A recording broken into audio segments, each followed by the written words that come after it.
Tema kita 7 keutamaan bersedekah. Apa saja itu? Yang pertama, bersedekah itu mensucikan harta dan mensucikan diri. Itu keutamaan yang pertama. Sesuai dengan firman Allah Ta'ala, A'udzubillahi minasyaitonir rajim. Khudh min amwalihim shadaqatan tutahhiruhum wa tuzakkihim biha. Jadi Allah perintahkan kepada Nabi, khudh min amwalihim. Ambillah sebagian dari harta mereka.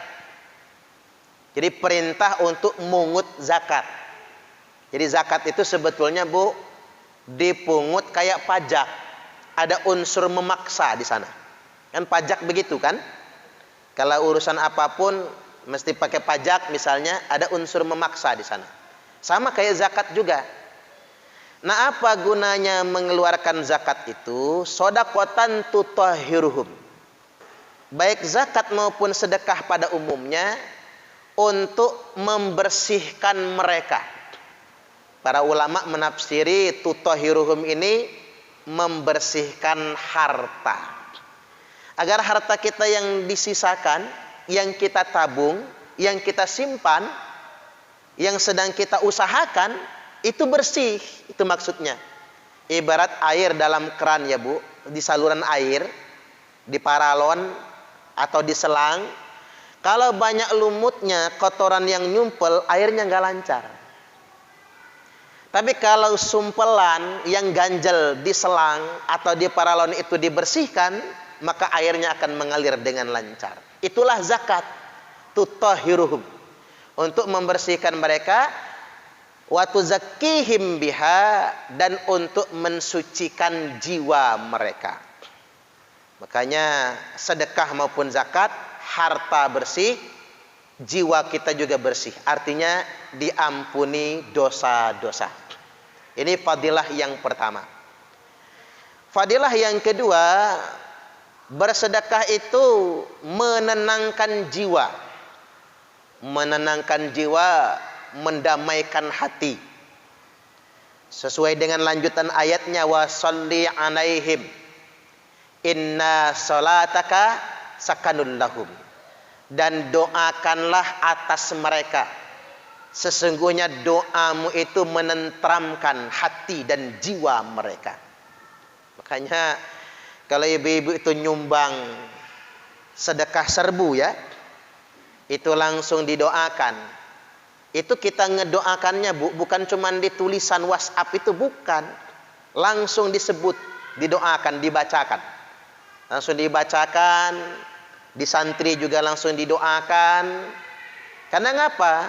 Doa yang menerima, baik amil yang berdoa atau mujtahid yang berdoa, itu menenteramkan.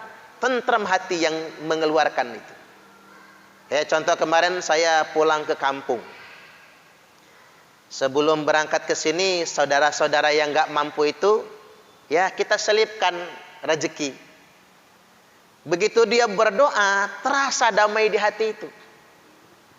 Ya, mudah-mudahan rezeki kamu lancar, berkah, rumah tangganya bahagia, hidupnya tenang, langsung serep masuk kayaknya. Jadi doa-doa itu masuk ke kita. Jadi ketika kita berbagi, efeknya itu ketenangan jiwa. Pikiran tenang, hati damai, jiwa juga damai.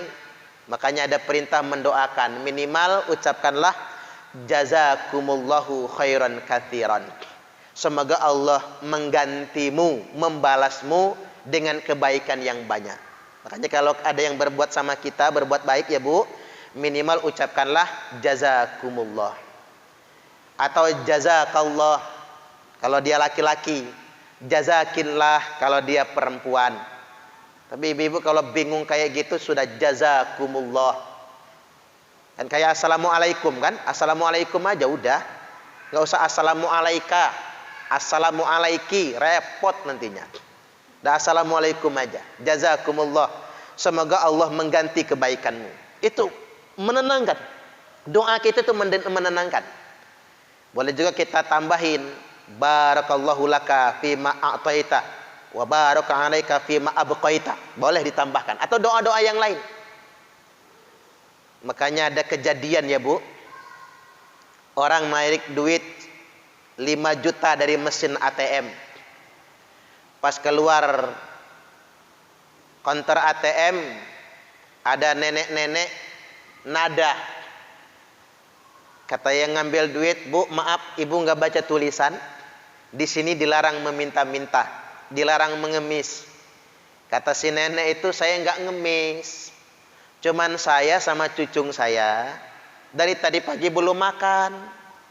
Tolong tambahin 5.000 aja untuk beli nasi di depan." Akhirnya dikasih duit 5.000 dari selipan dompet ke si nenek tadi. "Nih, Nek, buat beli nasinya." Nenek itu belum langsung pergi, dia langsung nadah ke langit, ngucap terima kasih, doanya panjang betul.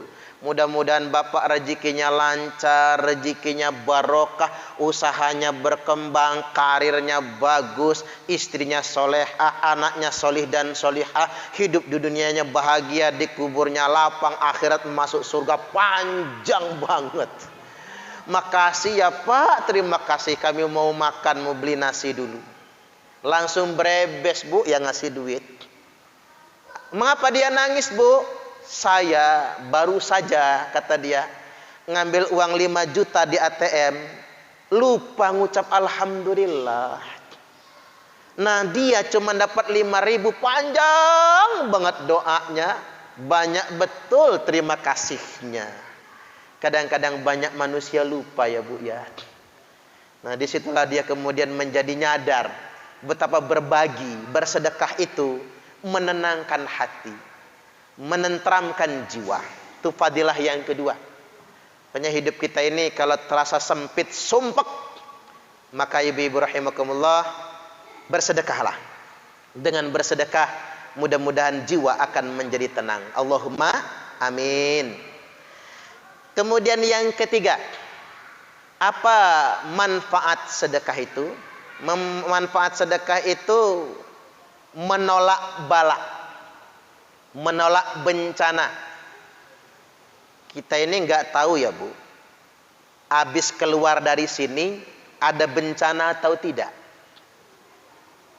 Karena kalau yang namanya bencana itu bisa dialami oleh siapapun. Saya jadi ingat Ibu Hajah Siti Salmah ya. Mau pengajian kalau nggak salah ya. Mau pengajian, tapi mudah-mudahan udah mulai sehat beliau ya. Walaupun masih pakai kursi kalau pengajian ya. Jadi sekali lagi, kita nggak tahu habis dari sini ada musibah apa yang menimpa kita. Atau keluarga kita. Atau anak cucung kita. Tapi mencemaskannya nggak ada gunanya kan. Karena mengkhawatirkan sesuatu yang belum terjadi akan jadi penyakit bagi kita. Makanya ibu-ibu sering saya sampaikan, jangan mengkhawatirkan yang belum terjadi, nanti jadi penyakit. Tetapi gimana antisipasinya? Sedekah. Karena mengapa? As-shadaqatu taruddul bala.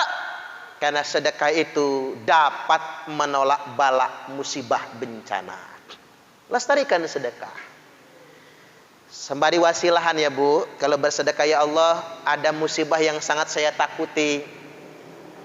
Mohon ya Allah dengan sedekah ini jauhkanlah dari saya dari bala yang sangat saya khawatirkan itu. Boleh nyebut kayak gitu Bu. Allah itu maha mendengar.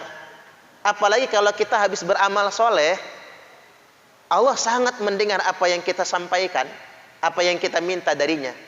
Di fadilah ketiga, sedekah itu taruddul bala, menolak bala, bencana apapun. Jadi kita bisa berlindung dengan bersedekah.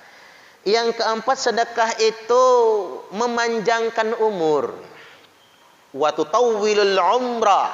Jadi satu hadis, satu paket hadisnya. As-shadaqatu taruddul balaa wa tutawwilul umrah. Sedekah itu menolak bala, bencana, musibah, wa tutawwilul umrah, dan memanjangkan umur. Ya kita semua senanglah panjang umur itu. Walaupun kita sadar betul di dunia ini sementara, di dunia ini nggak selamanya, betul nggak Bu? Tapi kita senang kalau panjang umur. Panjang umur manfaat, itu yang enak. Panjang umur tapi bisa membahagiakan orang lain. Itu namanya panjang umur, berkah umur. Kayak ibu-ibu yang sudah dini nenek-nenek. Kehadirannya dirindukan oleh cucung-cucung begitu. Tawa dan candanya diinginkan cucung-cucung. Walaupun dikit masih bisa ngasih. Alhamdulillah. Tapi nggak enak juga kalau panjang umur ngerepotin. Tiap hari pakai pempes misalnya ya Bu ya. Pakai popok misalnya kan. Anak cemberut, mantu cemberut. Waduh nggak enak Bu. Cucung jijik misalnya, nggak enak juga. Ya mudah-mudahan beginilah kita hidup di dunia ini selagi panjang umur sehat ya Bu ya. Kalaupun mati husnul khotimah. Allahumma amin amin ya rabbal alamin. Nah agar umur kita barokah, agar umur kita panjang tapi kita bisa memberi manfaat, salah satunya perbanyaklah bersedekah. Rajin-rajinlah bersedekah. Walaupun sedekah itu kalau sedang tidak bisa dengan harta, sedekahlah dengan senyuman. Tabassumuka fi wajhi akhika laka sedekah. Senyummu di hadapan wajah temanmu, di hadapan wajah saudaramu adalah sedekah. Apalagi senyummu di hadapan suamimu adalah sedekah. Makanya ibu-ibu kalau depan suami harus rajin senyum. Karena sedekahnya sebesar gunung Uhud dia. Emas sebesar gunung Uhud. Di depan suami monyong aja kerjaannya. Jadi banyakkan senyum. Jadi dapat berapa itu? Dapat 4. Kemudian yang berikutnya, sedekah itu melipat gandakan harta. Bukan pahala ya Bu, belum pahala kita bahas ini. Baru harta. Jadi sedekah itu malah bisa nambah harta. Kalau dalam versi Quran surah At-Talaq ayat yang ke-7 itu, a'udzubillahi minasyaitonirrajim, wa man qudira alaihi rizquh falyunfiq mimma atahullah. Barang siapa yang merasa sempit rezekinya, susah penghidupannya, serat usahanya, silahkan dia berinfak dengan apa saja yang sedang Allah anugerahkan kepadanya. Subhanallah. Itu menambah harta, melancarkan. Karena begini, matematika rezeki beda dengan matematika manusia Bu. Kalau matematika manusia 2 tambah 2 4, 3 kali 3 9. Itu matematika manusia. Matematika rezeki nggak kayak gitu. Ada yang konsul sama saya hari ini. Udah lama konsulnya, gajinya Bu sudah 10 juta sebulan. Gede nggak? Gede, tinggal disyukuri. Gaji dong itu, gaji pokok, belum tunjangan, belum bonus tahunan karena di BUMN kerjanya.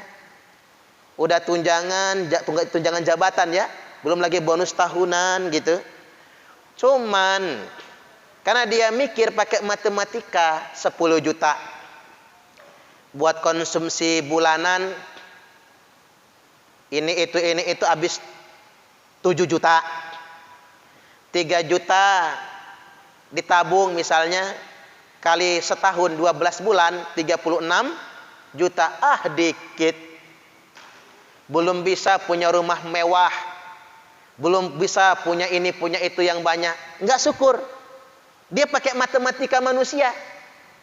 Akhirnya dia nyari bisnis tambahan yang cepat dapat duit banyak. Modalnya dia pinjam ke bank untuk investasi, trading saham, biar hartanya berlipat jadi miliaran. Hitungan dia. Tapi apa kejadiannya sekarang Bu? Cicilan ke bank 8 juta sebulan. Loss, hilang saja duitnya. Karena dia kalah jualan saham. Tinggal 2 juta sebulan.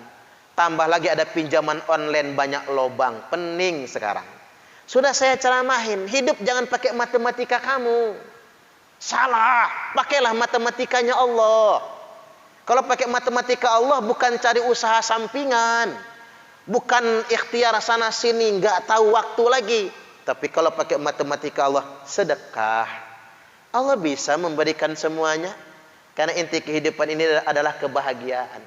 Tapi udah kadang, Bu. Kemarin bebel dinasihatin gak mau. Sekarang itulah jadinya. Jadi balik lagi.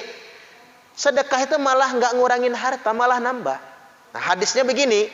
Ma naqasat shadaqatum mimmal. Sedekah tidak akan pernah mengurangi harta. Percayalah, ini gak mungkin ingkar janji Allah dan Rasulnya. Sedekah tidak akan mengurangi harta. Ibu-ibu nyantuni anak yatim, donasi ke serbu, bangun pondok, atau apapun, ngasih tetangga, ngasih saudara gitu ya. Ma naqasat shadaqatum mimmal, takkan kurang harta dengan sedekah. Bal yazdad, bal yazdad, bal yazdad, malah semakin ditambah, semakin ditambah, semakin ditambah. Subhanallah. Bagi ibu-ibu kemarin nyantuni anak yatim kan, tanggal 10 Muharram ya. Ibu-ibu kemarin nyantuni itu, bunyi hadisnya begini, Bu. Man masaha biyadihi ala ra'si yatim.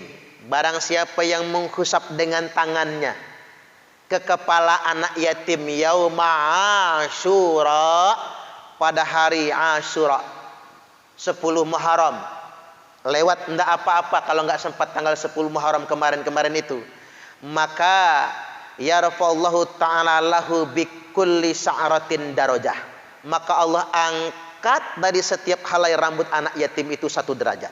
Hitung aja rambut anak yatim berapa? 1 anak yatim, Bu. Tambah lagi tuh ratusan anak yatim, hitung aja. Berapa derajat yang diangkat oleh Allah. Harta diberkahi. Percayalah. Kalau pakai matematika manusia, 100 juta gampang ngabisinnya. Betul nggak, Bu? Gampang. 1 miliar mah mudah ngabisinnya, nggak nyampe setahun. Gimana cara ngabisinnya? Ada kawan nawarin bisnis. Bu, ibu kan punya tabungan 1 M. Dana asuransi, karena ibu baru ditinggal mati suami misalnya. Suaminya ada asuransi 1 miliar. Sini, Bu, bisnis catering sama gua. Ibu invest 1 miliar. Nanti ibu saya kasih per bulan itu bagi hasil sekian. 20 juta sebulan. Mulai ngiler kita ya, Bu ya. Begitu diinvest kan kabur orang itu. Karena ngapa, Bu? Yang urusan duit nggak kenal temen duit mah. Saudara aja nggak kenal. Kakek adik bisa saling makan kalau urusan harta. Betul nggak kira-kira? Mudah kita ketipu orang. Menghabiskan uang itu gampang. Tapi membuatnya jadi berkah dan bertambah, itu urusan Allah. Karena Allah yang menentukan rezeki. Maka biasakanlah kita ini betul-betul yakin, bihaqil yakin. Yakin sebenar-benarnya yakin. Ma naqasat shadaqatum mimmal. Sedekah takkan pernah mengurangi harta. Yakin dan percayalah. Makanya kalau orang bangkrut usahanya, nggak usah khawatir, mulai usaha lagi. Pakai matematika Allah. Barengi dengan sedekah. Maka nanti akan dimudahkan oleh Allah Subhanahu wa taala. Ya kayak kemarin rumah tahfiz kita ya, Bu. Dapat sumbangan air depot air minum isi ulang. Alhamdulillah. Untuk ngebantu rumah tahfiz tuh. Sudah dapat depotnya. Itu kan kalau mesti bayar kan 20 juta kan, Bu ya. Kan agak mahal, ada yang nyumbang. Saya nanya sama yang nyumbang itu.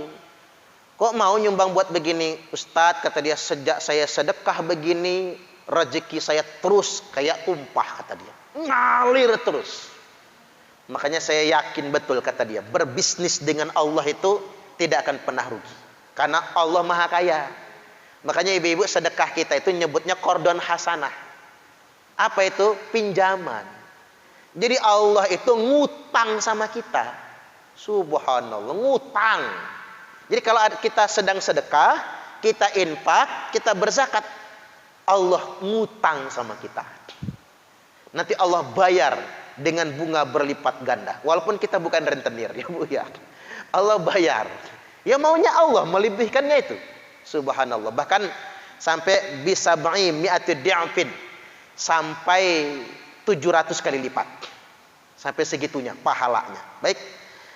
Itu nomor berapa tadi? Sekarang 5 ya? Oh, sekarang yang ke-6. Yang ke-6, sedekah itu adalah kafarat. Apa itu kafarat? Penghapus dosa. Nah, itu kafarat. Jadi bukan cuman pahala yang ibu-ibu dapatkan. Nah, pahala kita taruh yang paling akhir lah ya. Jadi selain tadi hartanya nambah kalau kita bersedekah, ditambah lagi yang berikutnya kafarat, dosanya hapus. Pernah nggak berbuat dosa di masa lalu, Bu? Pernah kan? Bahkan begini, sedekah itu bisa menghapuskan dosa orang yang sudah meninggal dunia. Ngecak aja kita, Bu, memperkirakan.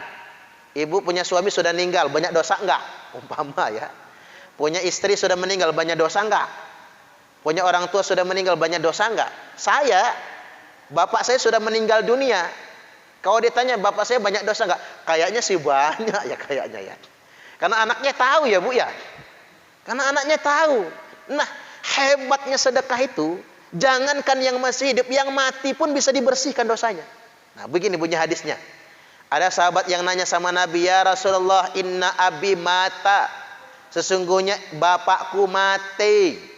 Walam yus, sebelum mati nggak ada wasiat, nggak ada pesan apa-apa. Lalu aku bertanya, ya Rasulullah, apa yukaffir anhu intasoddaqtu anhu? Apakah dosa bapakku itu bisa dihapuskan, bisa dikafarat kalau aku anaknya yang sedekah atas nama dia? Subhanallah. Apa jawab Nabi? Naam. Iya. Sedekahlah atas nama bapakmu, karena sedekahmu bisa menghapuskan dosa. Makanya kita sering ya, Bu, sedekah itu ngatasnamakan keluarga yang sudah meninggal dunia. Kita jadikan penghapus dosa. Artinya kita saja yang hidup bisa menghapuskan dosa orang yang sudah meninggal. Sudah habis kan perjuangan duniawinya dengan sedekah. Apalagi kita yang masih hidup, memang masih berjuang gitu. Luar biasa. Sedekah itu kafarat, penghapus dosa-dosa. Wa atbi'i sayyi'atal hasanah tamhuha. Karena ngapa? Sedekah kita hari ini, kebaikan kita hari ini, tamhuha, akan menghapuskan dosa di masa lampau. Ya, minta sama Allah, sedikit sekecil apapun sedekah kita, enggak ketang 1000 sehari ya. Mudah-mudahan sedekah kita itu menjadi penghapus dosa-dosa. Allahumma amin. Kan ada banyak ya, Bu, amal penghapus dosa. Menyempurnakan wudhu, penghapus dosa. Nunggu sholat ke sholat berikutnya, penghapus dosa. Jalan ke masjid untuk pengajian, untuk sholat berjamaah, penghapus dosa. Sakit juga penghapus dosa. Orang sakit itu penghapus dosa loh, Bu. Kan pernah saya sampaikan, sakit kepala saja menghapuskan dosa 40 hari. Makanya kita ini kalau bisa setiap 40 hari pening pala. Antem aja, Bu, sama paramek bodrek gitu.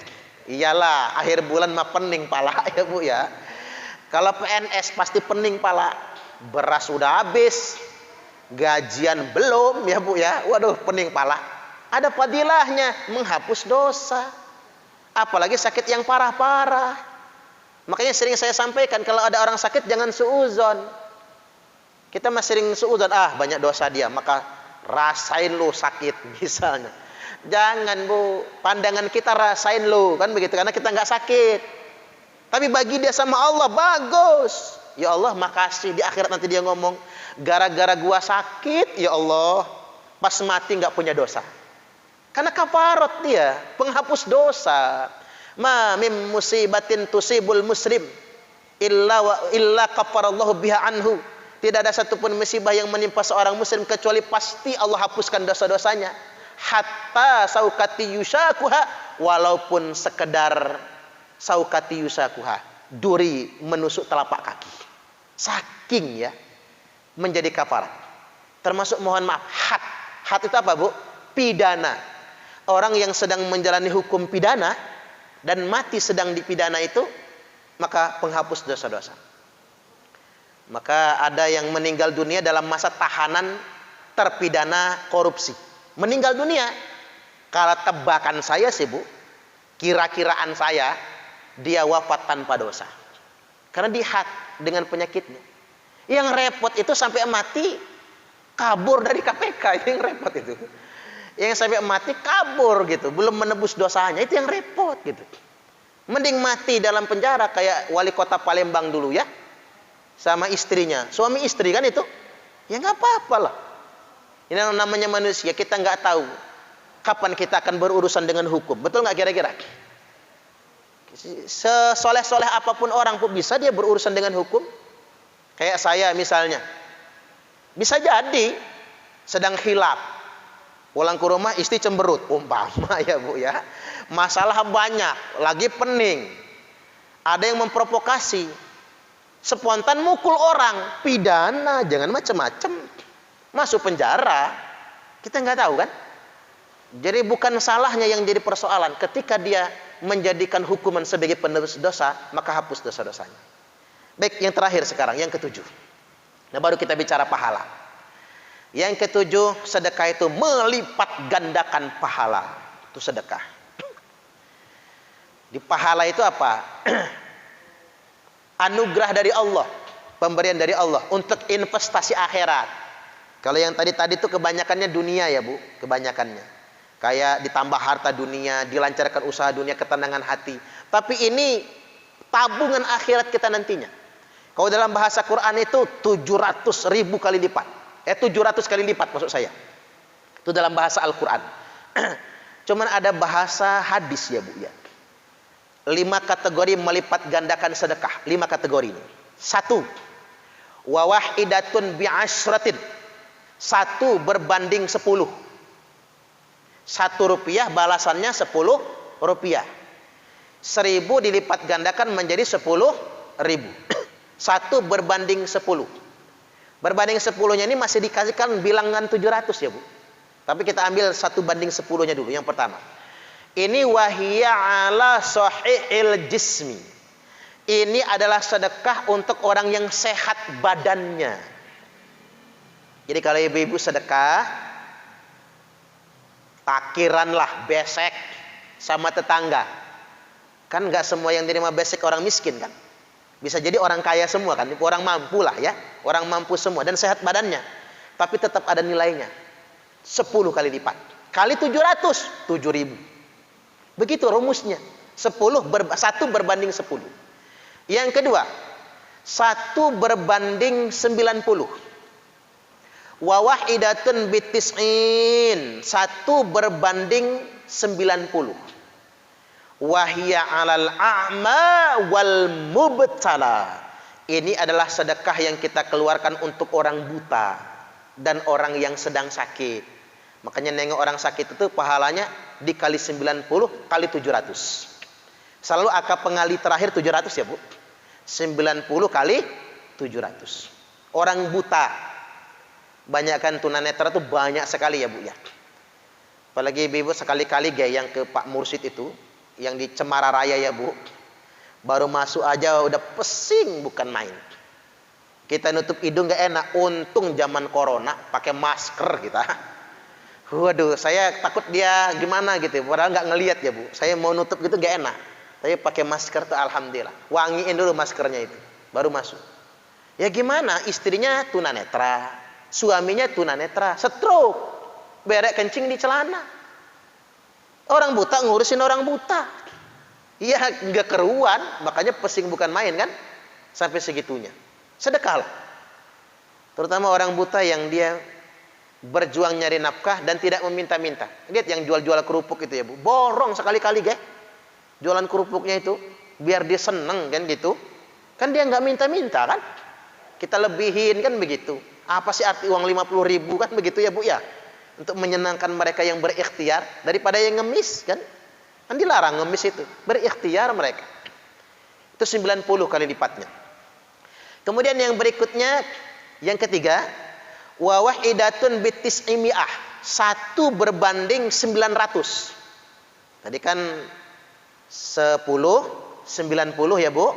Yang ketiga 1 berbanding 900 kali 700. Saya agak susah ngitung congaknya itu. Nanti ibu pakai kalkulator aja lah ngitungnya itu. 1 banding 900 bitis'imi'ah. 900 berarti kalikan 700 lagi, dilipat gandakan. Itu sedekah buat siapa? Wahiyya ala qarabatim muhtaj. Ini untuk kerabat. Kerabat ibu-ibu, kan ada kerabat itu yang nggak mampu ya Bu ya. Kerabat atau tetangga yang sangat membutuhkan. Kalimatnya qarabatim muhtaj, tetangga atau kerabat yang sedang butuh gitu. Kalau yang kaya mah jojong kaya kan. Ini buat yang sedang butuh. Itu dilipat gandakan 900 kali lipat. 900 dikalikan 700. Subhanallah. Itu dilipat gandakannya sampai sedemikian rupa. Pahalanya itu kategori yang ketiga. Kategori yang keempat, wa wahidatun bi mi'ati alfin. 1 dikali 100.000. Waduh, loncat ini, Bu. 1 banding 10, 1 banding 90, 1 banding 900, ini 1 banding 100.000. Wahya 'alal abawain, ini sedekah untuk kedua orang tua. Makanya anak-anak itu kalau tahu, Bu, walaupun mamahnya lebih sugih dari dia, walaupun bapaknya lebih kaya dari dia tetap sisihkan rezeki untuk orang tua. Kalau dia tahu rumusnya. Kaya dia kaya, yakinlah nantinya rezekinya barokah. Ini mangga udah kecil nakal, sekolah mesti pindah sekolah, habis duit orang tua. Kuliah uang bapak ludes kan begitu ya, Bu. Nikah ngelariin anak gadis orang. Nebus ini sebagainya, hidup susah ya, bukan hidup apa namanya, nyusahin orang. Selalu bikin masalah orang tua yang mesti nebus. Udah berkeluarga juga masih aja ngerorong orang tua. Mati orang tua rebutan harta waris. Nggak selamat hidup yang kayak gitu. Anak itu nggak perlu bertanya sama orang tuanya ada duit atau tidak. Kalau anak tahu rahasianya, walaupun orang tuanya lebih kaya dari dia, kalau dia sudah berkeluarga, tetap ngasih sama orang tua itu. Walaupun dibalikin nanti kan. Ini mah 10 juta. Apa sih kamu ini? Nggak usah, mama banyak duit. Nggak apa-apa, pengen ngasih mama aja. Besok sama si mamanya kasih 30 juta, balikin ke cucunya. Subhanallah. Walaupun untung katakanlah begitu, tapi anak yang baik tidak pernah memberi orang tua itu karena orang tuanya nunggu orang tuanya lebih tidak mampu, tidak. Walaupun orang tuanya kaya. Boro-boro mau ngerepotin orang tua kan? Ini mah enggak, boro-boro ngasih. Bisnis tekor aja terus ya, Bu ya. Udah tekor mama, tekor utang sekian. Ya nak, nanti mama yang tutupin. Waduh. Sampai kapan itu mau ngerepotin orang tua? Jadi ngasih orang tua itu jangan nunggu kaya. Kapanpun bisa dikasih. Dan begini ya, Bu, bukan zakat sama orang tua, sedekah, nafkah. Ngasihlah orang tua itu, bukan zakat. Kalau orang tua kan nggak boleh nerima zakat kan, sama ke anak-anak yatim kan, nggak boleh dari zakat kita. Tapi kalau orang anak yatim dinafkahi, orang tua juga dinafkahi. Nah yang kelima, ini yang lebih gede lagi, Bu. 1 berbanding 900.000. Waduh, loncat lagi nih. Jadi 100.000 ke 900.000. Wa wahidatun bitis'i mi'ati alfin. 1 dilipat gandakan menjadi 900.000. Dikali lagi 700 ya, Bu. Pakai aja kalkulator tuh, 900.000 kali 700 kali lipat. Karena 700 itu dari bahasa Al-Quran soalnya. Nggak bisa hilang angka 700. Angka sakti. 700 kali 900.000. Ini sedekah buat siapa? Wahiyya ada alimin au faqihin. Ini sedekah buat orang yang sedang mendalami ilmu agama. Buat para pengajar, nah termasuk sama ustadz. Nah ibu ngasih 300.000 itu ya, subhanallah. Itu masuk dalam kategori sedekah itu, Bu. Transportnya itu ya. Jadi jangan diniatkan bayar ilmu ya, Bu. Nggak kebayar ilmu mah ya. Tapi niatkan sedekah untuk para pengajar, termasuk para santri ya, Bu. Alhamdulillah saya senang betul nanti malam ini kita sudah launching ya, Bu. Opening rumah tahfiz ya. Ada 20 santri ya, Bu, penghafal Al-Quran. Subhanallah. Jadi kita danai dari sumber pendanaannya apa? Dari gerakan serbu. Jadi sedekah ibu-ibu itu alokasinya sebagian ke sana buat para penghafal Al-Quran. Subhanallah. Jadi pahalanya itu, Bu, 700 kali 900.000 kali lipat. Tambah lagi kalau ibu-ibu pengen tambahan ya, sedekah tambahan jadi orang tua asuhnya. Enggak apa-apa. Jadi orang tua asuhnya. Subhanallah. Per santri itu biaya mondok, kuliah sama makan minum 500.000. Walaupun nggak harus segitu, ibu-ibunya sanggup 50 ribu. Sanggup 100, 100, sanggupnya 500 ribu, 500 ribu, sanggupnya 1 juta, ya 1 juta. Berapa sanggupnya? Subhanallah. Jadi sebelum pondok kita operasional, karena pondok kan butuh dana besar ya, rumah tahfiz dulu yang kita fungsikan. Agar pondok kita itu ruhnya nggak hilang. Karena kalau bangun pondok cuman fisiknya doang, tapi belum dimulai ruhnya, pengajarannya kurang ruhnya nantinya. Tapi itu luar biasa nilai pahalanya, sampai 900 ribu kali lipat. Makanya begini ya Bu, ibu-ibu yang anaknya sedang mondok, pahalanya sama ibu-ibu bayar pondok itu. Misalnya bayar pondok berapa tuh? Makan minum sebulan 800 ribu misalnya, SPP sekolah 300, 1 juta sebulan untuk anaknya mondok. Itu jangan ibu kira cuman biaya, itu nilainya Bu dikali 900 ribu kali lipat itu. Karena nafkah penuntut ilmu soalnya, pahalanya gede banget. Jadi kita biayai anak sekolah ya, biayai anak kita mondok itu gede betul pahalanya. Apalagi membiayai anak saudara, anak tetangga, kerabat, atau orang lain yang sedang mendalami ilmu agama. Terlebih lagi para penghafal Al-Quran. Karena penghafal Al-Quran adalah ahlullah, keluarganya Allah Subhanahu wa ta'ala. Jadi demikian 7 fadilah kita bersedekah. Jadi mulai awal sampai yang terakhir pahala yang dilipat gandakan. Sampai di sini kita buka tanya jawab. Saya persilahkan. Pertanyaannya bebas.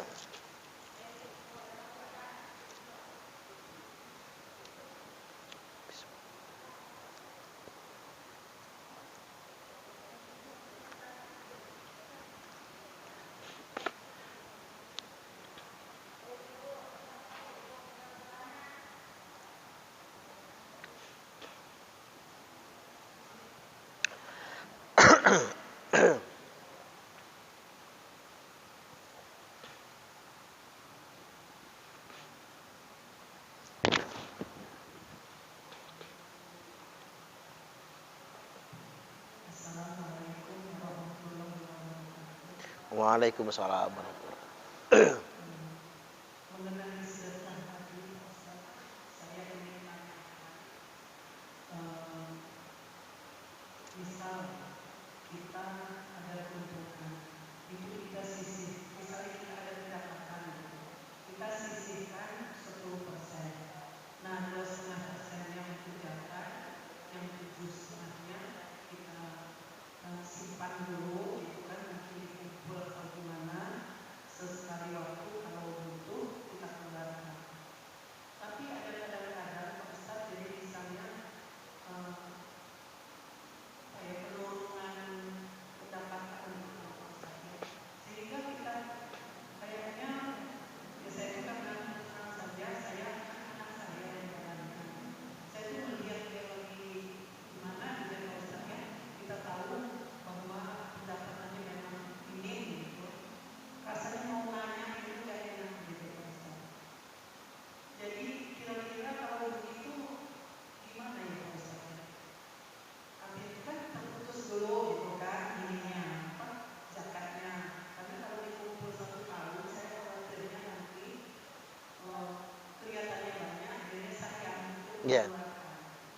Mohon penjelasan. Iya. Tidak apa-apa atas inisiatif sendiri sampai meluangkan 10%. Karena pada dasarnya yang wajib bukan 10% ya Bu, tapi 2,5%. Tidak apa-apa 2,5%, dan usaha itu kan tidak selamanya di atas kan, tidak selamanya lancar. Ada juga sedang di bawah. Tidak jadi masalah, yang penting yang sudah jadi kewajiban 2,5%. Ketika sudah masuk nisab zakat. Bahkan kalaupun seandainya penghasilan sedang menurun, tidak masuk dalam kategori nisab zakat, nggak sampai gitu ya Bu ya, 2,5%-nya tetap dialokasikan. Jadi sedekah biasa, biar berkah maksudnya. Lebih daripada itu, uang yang di saving, yang 7,5% itu terserah kita. Seandainya ada persoalan untuk nutupin lubang, untuk nutupin masalah juga nggak jadi masalah. Dan memang ketika usaha sedang turun, ya harus dihadapi juga dengan tenang, jangan dijadikan beban. Contoh masa pandemi ini,